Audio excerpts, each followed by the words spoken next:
Hello my friends and welcome. Let's go straight to the Bakhmut area because Ukrainian forces are advancing towards Klishivka village. The fighting is ongoing for the very important heights in this area. So let's go to the timeline. For the recent update, our guys moved quite a lot. So the information that I told you yesterday has just been confirmed. So what is the next move of Ukrainian army? Probably we're gonna go between those hills to this valley. This is the small valley, and then towards Klishivka. Or maybe straight to the hill and then going down to that village. The village itself is located at the lower level compared to the altitude of this land. So this is just for you to understand. This is the Klishivka village over there. This is the valley that our forces might use to go into the village, and those are two of the hills out there. Again, there are some of the buildings on the hills, but the main thing that the village is on the lower ground. If our forces will go there, it will give them the freedom to act in this area because this is more or less flat terrain. They may use all of those roads. There is also the railroad, and they may go further to the Bakhmut city itself. But probably the better thing will be to cross Klishivka to move forward and to get access to Opetne. Opetne is over here, and from this place go to Bakhmut. But to get to Opetne, you also need to cross this some sort of the water obstacle. It looks like the trench actually, but indeed it is the river that goes from this water storage to the Bakhmut city itself, and it feeds all of those fields for agriculture. Now those fields are unusable for agriculture, as you understand. So Klishivka for sure will be liberated, and as I say to you, there are two ways actually after it to get to the Bakhmut city. This is the longer way with more obstacles, but in that case you secure the perimeter because Russia also may send reinforcements from Opetne, and here basically you take more territory. Also, there are the fights on the northeast part from the Bakhmut city. So here Ukraine advanced towards this water reservoir. Our forces went from this area close to Berhivka to the previous controlled territory because it was not really possible to secure the position over there. And now we advance towards Yahidne. Yahidne is also very important. It's like the Opetne on the south. As you may see, the Ukrainian armed forces are acting in the simultaneous way. So the main thing is to attack the enemy from both of the sides and try to encircle the city from the north and also from the south. Let's go to Kherson area because we have some sort of the dramatic news for the region. Russia used the aviation bombs against our forces but missed. So here is the video. I took it from the Russian affiliated channel, as you can see from this sign, unfortunately. But I may say that it is not the Photoshop, it's the screen from the video. The full video you will be able to see on my Telegram channel. You may find it in the video description just below. I use the Telegram to update more current and up-to-date information. So for the latest news, please check out my Telegram group. We have reached 200,000 subscribers over there, by the way. Thank you so much for your support on Telegram. Also, it's my alternative source if something goes wrong with this platform. So here's the explosion, but it happened, as you can see, not on Ukrainian positions, but at the Dnieper River itself, in the water. It means that this explosion didn't cause the dramatic circumstances for the nearby buildings they called dachi. Ukraine took this territory under control, plus the bridge itself. The bridge construction was also damaged because of the Russian ballistic missile Iskander recent attack over there, but our guys had no casualties because of that attack. I guess the same happened today because, as you can see, the Russian precise weapon is not really precise. What they probably used for that attack is the gliding aviation bomb. The construction is very simple, as you can see. So those are the wings of the bomb, and it may cover lots of the distance, much less compared to the American gliding bombs, but still it may fly for a long distance. Still, they're out of the good navigation tools. That is why, as you can see, this weaponry is not that precise as, for example, JDAM bombs. However, Russia has lots of the aviation bombs, and to convert them into the gliding bombs, it's very easy and cheap thing to do. Russia also published the photos of the downed Storm Shadow cruise missile. As you can see, definitely it is the Storm Shadow. It hit the ground and separated into different pieces. This is probably the warhead itself. Russia claimed that they've shot down this cruise missile, however, I don't see any kind of the shrapnel signs on the rocket itself. Probably it was just the malfunction of this particular unit. So I don't really think that Russia was able to shoot down the Storm Shadow cruise missile.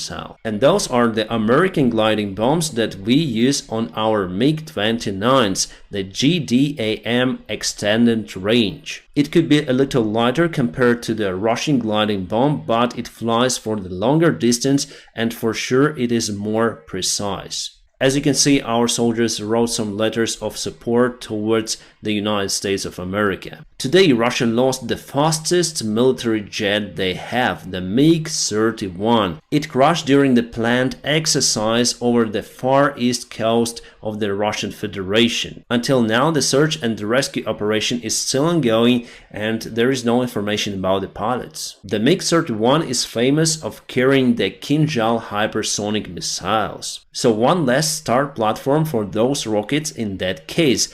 Actually, MiG-31K is the platform for hypersonic missiles, but MiG-31 could be converted, I think, into MiG-31K. The news number one for today is the situation around the Zaporizhzhia nuclear power plant. This afternoon, the Ukrainian media resources reported that Russia mined the top of the roofs of several buildings where the reactors are. They say that Russia wants to create some sort of the provocation, showing the holes in the buildings and saying that it was the Ukrainian drone attack. Almost at the same time, Russia started to publish the information that Ukraine is planning to attack the Zaporizhzhia power plant today. To be more particular, this night. President Zelensky said that the situation around the Zaporizhzhia power plant is critical. Ukraine continued to say about the Zaporizhzhia nuclear power plant case for a very long time, but there is no proper and firm response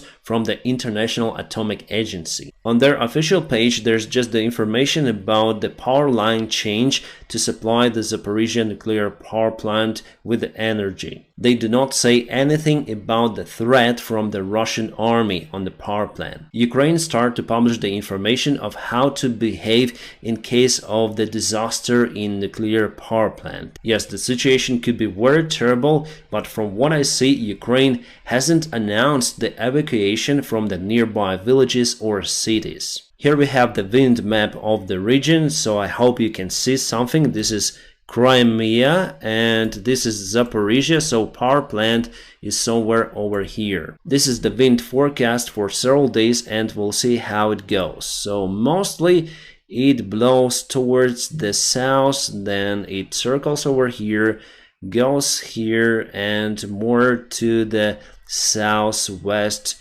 towards Istanbul, I would say, not towards Russia, not towards the Kiev city. On 7th of June, it blows straight to the west, then goes downstairs to Turkey. There was also the information from some of the media resources that Russia started to move out their personnel from the nuclear power plant. Plus, they move out their checkpoints from Energodar city. But in reality, it's quite hard to confirm that information. You see that we have the hype around the power plant, so it's very hard to understand where is the truthful information is coming from. We have just this picture from Energodar and it's the portable laboratory to check the air analysis. I guess that the vehicles like that should be near to the nuclear power plant. I think it's normal. And Russia continued to publish the information that Ukraine plans the attack on 5th of July during the night time. They're planning the attacks, but it's total nonsense. Ukraine doesn't need to attack its own power plant. It will cause chaos in our country. Vitaly Kim, the mayor of Mykolaiv city, said that Russia is not withdrawing its troops from Energodar, so we shouldn't be worried about it. But then they blown up the Novakhovka dam. They also hadn't withdrawn their troops from the very dangerous areas. Something happened in the Russian-occupied Makiyivka. There is the Russian ammunition depot, and as you can see, there was the big kaboom. There's the Russian supply hub in Makiyivka. They continue to deliver the weaponry towards the Bakhmut area. Someone also smoked near to Moscow this morning. Kubinka airfield and Vnukovo airfield, as reported, received some sort of the kabooms. The Russian side says that their air defense worked quite fine against the Ukrainian drones, but they have to cancel lots of the flights from Vnukovo. By the way, I've flown to that airfield lots of the times. Till 2013, then there was no open aggression from the Russian Federation. This airfield is important for Russia because it's the base for the Russian government airline Rossiya. It operates not just for the simple people, but also it's the main airline of Putin. So then Putin flies or someone from the Russian elite, all of the other airplanes should be grounded or just fly in the holding patterns near to Vnukovo. I call it the extra fuel airport because you never know for how long you need to hold. Once I had to land in Voronezh because the airfield was closed for 2 hours because of the Russian leader. Alright, there are some queues in shops and malls of Zaporizhia city because people are afraid that Russia may launch the attack on the power plant. People start to get food and water, but I don't really see that the queue is very long. Just some of the people went at the evening time, more than usual for sure. Unfortunately, there are lots of the Western-made components that were found, for example, in Russian Kinzhal rockets. Most of those components are chips, electronics, wires, and control systems. But it doesn't mean that the United States supplied the Russian military directly with those chips and electronics. It is the known fact that Russia takes the chips and electronics from washing machines and from refrigerators, and they may work on their rockets. It is much harder for our allies to control that sphere, mostly the civilian one, even though mostly our friends cut the supplies of this civilian equipment that may contain the chips. However, Russia may use some of the neutral countries and also China